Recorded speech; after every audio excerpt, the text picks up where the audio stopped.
Hello गाइजहरू, हामी किन football हेर्छौँ र हामी कुनै पनि क्लबको कुनै पनि खेलाडीको किन चाहिँ हामी सपोर्टर हुन्छौँ, फ्यान किन हुन्छौँ?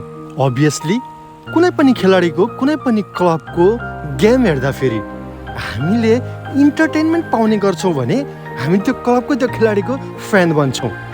त्यसैले म भनेको एफसी बार्सिलोनाको फ्यान हुँ, सपोर्टर हुँ।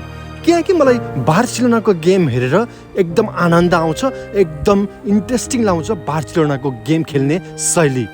अब हिजोको खेलको कुरा गरौँ, बार्सिलोनाले डर्टमन्डलाई 4-0ले हराएको छ आफ्नो घरमा।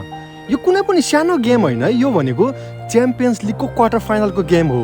अब सेकेन्ड लेग डर्टमन्डको घरमा हुँदैछ। हामीलाई विश्वास छ बार्सिलोनाले डर्टमन्डलाई खेलमा फर्किन कुनै पनि चान्स दिने छैन।